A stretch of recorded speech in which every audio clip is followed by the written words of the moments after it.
문제 제가 좀 넘어가고요. 뭐 테러가 좀 굉장히 발전하고 있는데 테러가 여러 가지 원인도 있습니다. 뭐 이슬람 종교 때문일 수도 있고요. 또 뭐 정치적인 원인, 경제적인 원인, 사회적인 원인, 국제적인 원인이 있는데 이게 제가 이제 이라크 특파원 할 때 이라크 취재 갔다가 그냥 숲에 가면 이런 그 RPG 탄이 포장도 안 되는 게 그냥 있습니다. 그냥 주워서 사진 찍고 그랬습니다. 그 정도로 무기가 산재해 있는 지역이라는 거 뭐 제가 잠깐 보여드렸고요. 자, 이라크 전쟁 저는 우리 군이 굉장히 뛰어나다고 우리 군관 기자분이 계셔서 말씀드린 게 아니고 저는 뛰어나다고 생각하는 게 제가 이라크 취재를 9번 가면서요. 이라크가 아직까지 안정이 잘 되지 않는 이유 중에 하나가 뭐냐면요. 이겁니다. 이게 어디냐면은 이라크 중앙박물관이에요. 제가 바그다드가 함락된 다음 날 찍은 사진입니다. 이라크 중앙박물관이 뭡니까? 인류 역사의 가장 오래된 문명이 뭐예요? 메소포타미아 문명이죠. 메소포타미아 문명의 유적을 보관한 박물관을 이 구멍을 뻥 뚫어놓은 거예요. 탱크로. 누가요? 미군이 이렇게 하는 거죠. 그러니까 미군들을 제가 이라크에서 굉장히 많이 만나봤는데 미군 장교들은 정말로 훌륭합니다. 장교들은 정말로 교육도 잘 받고 인텔리고 훌륭한 디시플린도 아주 근데 미군 이제 병사들이 문제입니다. 병사들이 전혀 이 디시플린이 없어요. 제가 어느 미군 부대를 찾아가도 위병소에서 들리는 건 F 소리밖에 없어요. 그 위병소부터 이제 이 병사들이 지키는데 이런 문제들 때문에 이제 상당히 이쪽에 반감을 많이 샀고 이런 부분들이 있습니다. 그래서 이라크 전쟁이 아직까지 이제 안정이 안 되고 있는데 어쨌든 이스라엘과 이팔 분쟁 이런 것들인데 제가 요거 말고 오늘은 다른 걸 좀 설명드리겠습니다. 그래서 이런 이란 문제도 있죠. 이란 문제도 상당히 아까 우리 장관님께서 북한의 핵 기술에 대해서 말씀을 좀 해주셨는데 이란은 좀 북한하고 약간 다른 문제가 있어요. 이란은 그나마 이란 정부는요 단 한 번도 핵무기를 만들겠다고 발표한 적은 없습니다. 북한은 이제 이걸 핵을 우리가 실험했다 한다 무기를 만들겠다 이렇게 이제 상당히 정치적으로 이용도 많이 하면서 개발을 하고 있는데 이란 같은 경우는 핵무기를 만들겠다고 한 적은 한 번도 없어요. 그냥 핵 발전을 하겠다고 하는데 이제 서방이나 미국 등 서방에서 우려하는 부분은 아까도 말씀하셨지만 이제 북한 기술자들이 러시아에서 구소련이죠.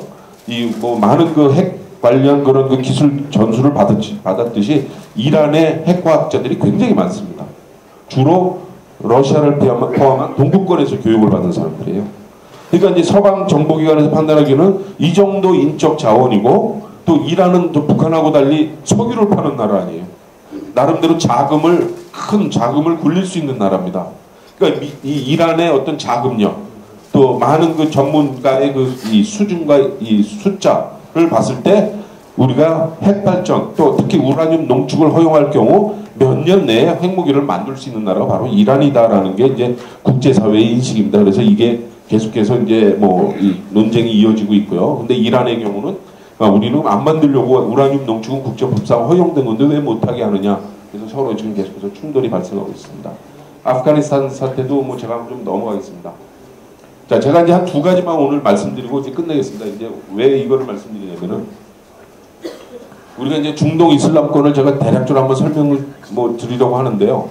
우리가 이쪽을 볼 때 제일 실수하는 부분이 하나 있어요.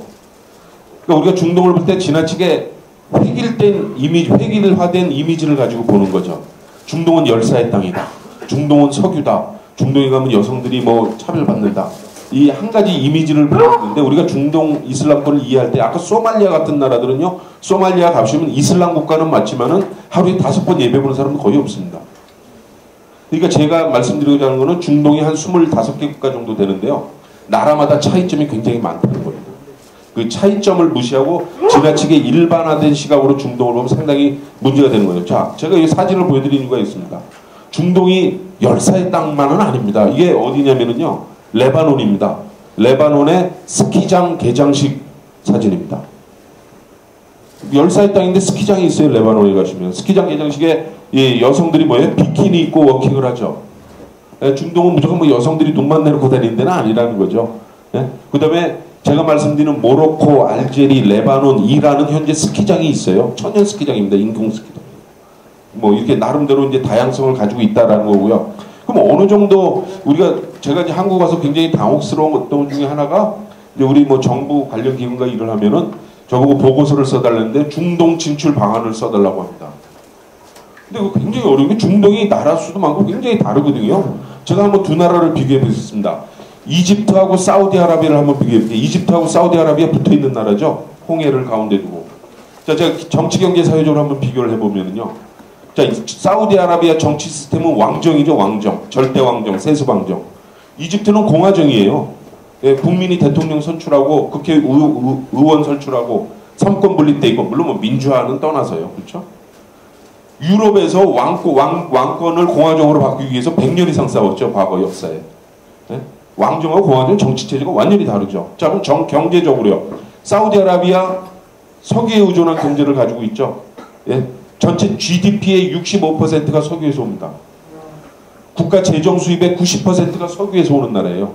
근데 이집트의 최대 산업은 뭐예요? 서비스업입니다. 관광 산업을 포함해서. 그 다음이 제조업이고 그 다음이 농업이고 광업은 네 번째예요. 석유, 가스는.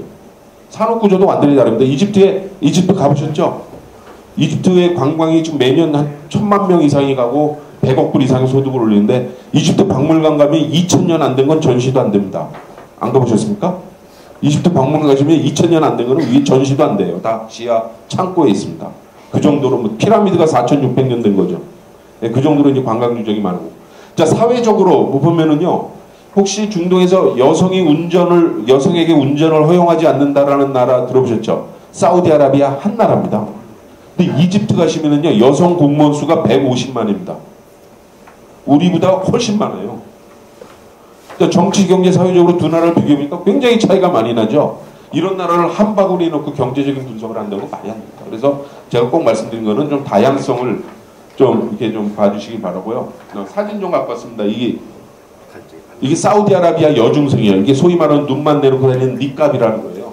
그 다음에 여기는 바레인 여대생이고요. 여기 이제 사진 특징이 뭐예요? 좀 줌으로 찍었죠? 디포커스 돼 있습니다. 제가 망원 렌즈로 찍은 거예요. 가까이서 사진도 못 찍습니다. 여기는 이제 그 아프가니스탄 쪽인데 여기는 눈도 안 보이죠? 이거는 부르크라 그래요. 여기는 이제 망사 처리돼 있는데 여성들은 좀 어렵게 바깥을 볼 수 있지만 남성들이 여성 눈도 못 보는 거예요. 남성을 차별하는 거죠. 아닙니까? 아니, 예, 그거 아닙니다. 예. 어쨌든 굉장히 보수적인 나라들입니다. 보수적인 나라들이고요. 많이 나아졌죠. 얼굴을 보이는 거. 요거를 이제 우리가 보통 히잡이라고 그래요. 히잡. 여기 이제 바레인 그 두바이 정부 개발회사의 매니저로 있는 제가 아는 친구고요. 여기는 이제 쿠웨이트 여성인데 제 쿠웨이트 친구의 부인입니다. 예? 그리고 여기는 이제 카이로 대학교의 그 대학생들 사진입니다. 그래서 얼굴을 이제 보이는 거 좀 조금 개방된 나라들이고요. 자, 이 친구들은 제가 이 카이로에서 미국 대학 다닐 때 같이 다니는 레바논 친구들이에요. 저랑 뮤직 페스티벌 갔다가 찍었는데 굉장히 자유롭죠. 예? 거의 백인에 가깝게 생겼고요. 이 밑에 사진은 그 레바논의 패션쇼에 출품된 작품입니다. 굉장히 노출이 심하죠. 중동 이슬람 국가임에도 불구하고. 아랍어로도 야시티, 너 내 여자야, 뭐 이렇게 좀 도발적인 글이 써있어요. 우측 사진 좀 잘 안 보이실 텐데요. 이거 이제 우리 벨리 댄스 배꼽 춤추는 모습입니다. 그래서 이거 이집트에서 제가 찍은 건데, 뭐 평범한 사진인데 제가 왜 갖고 났냐면 이 수술이 잘 된 부위가 혹시 보이세요? 네? 중동에는 뭐 여성들이 집안에만 있는 줄 아는데 얼굴 성형 수술뿐만 아니라 요새는 이 뭐 신체 다른 부분도 수술을 많이 합니다. 특히 대표적인 거 이란하고 이라크 가시면 여성들이 코가 굉장히 높아서요. 거기서는 코 수술하면 코를 낮춰요. 우리는 높이는데 그쪽은 낮추는 그런 수술을 많이 하고 있고요. 자, 위에 사진 뭐죠? 요염한 포즈를 취하고 있는 여성이 누구냐면 오사마 빈 라덴 아세요? 그 알카에다 지도자 조카딸입니다. 동생의 딸인데 지금 미국과 캐나다 북미 지역에서 모델 기업 가수로 활동하고 있는데 뭐 이렇게 이제 이 화보도 찍었습니다. 제가 세 세트의 사진을 보여드린 이유가 뭐냐면은 상당히 다르죠. 다양성을 꼭 보셔야 된다는 겁니다. 그래서 요거를 이제 뭐 용어는 제가 좀 넘어가고요. 한 가지만 더 설명드리고 오늘 끝내겠습니다. 자, 이게 이제 제가 작년에 쓴 책입니다. 뭐 사지 마시면 되게 비쌉니다. 이 책 제목을 제가 인간의 땅 중동이라고 지었어요. 작년에 쓴 책인데요. 자, 그러면 제가 이제 우리 중동 이슬람권을 볼 때 조금 이제 좀 우리가 좀 주의해서 할 시각 하나만 더 우리가 보는 틀에 대해서 말씀드리면은 많은 분들이 중동을 너무 좀 이슬람을 종교적인 시각으로 중동을 보시려는 그런 시각이 있으세요. 소말리아 해적이 이슬람하고 아무 관계가 없죠. 그렇죠? 이 사람은 돈벌이로 하는 거죠. 예? 근데 이 소말리아도 이슬람 국가고 중동이니까, 그러니까 많은 분들이 중동을 보실 때, 아, 그쪽에 가면은 이슬람권이고 하니까 이슬람이 강력하니까 모든 것을 막 좌지우지한다. 정치, 경제, 사회, 문화 모든 것을 좌지우지하는 게 이슬람이다라고 생각하면서 보시는 건데, 중동을 지나치게 종교적 시각으로만 보면 굉장히 오해가 많이 생길 수가 있습니다. 왜냐하면 제가 하나만 말씀드릴게요. 지금 이집트에 제가 오래 있었는데요. 이집트가 70년대까지만 해도 우리보다 훨씬 잘 살았어요. 근데 지금은 1인당 GDP가 2,500불밖에 되지 않습니다. 우리보다 뭐 10분의 1도 못 살아요. 자, 그러면 이집트가 지난 30년 동안 발전을 거의 못한 거죠. 근데 그러면 이집트의 정치 시스템이 이슬람적이어서 발전을 못했나요? 아닙니다. 거기 이집트 정치 시스템 공화정, 유럽 거 받아 쓰고 있죠. 그럼 이집트의 법이 이슬람법을 쓰고 있어서 발전을 못해요? 이집트의 법은 그 프랑스, 독일의 실정법 갖다 쓰고 있고요. 이 가정법 법원에서만 일부 이슬람 법을 적용하고 있습니다. 그럼 이집트의 경제가 이슬람적이어서 경제가 발전하지 못했나요?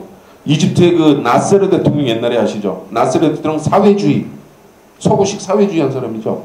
그 다음에 사다트 대통령 서구식 개방주의, 자본주의 한 사람이고, 지금 대통령은 이제 중간 정도 하고요. IMF, 월드뱅크로부터 많은 어드바이스를 받아서 그걸로 경제 정책을 추진하고 있습니다.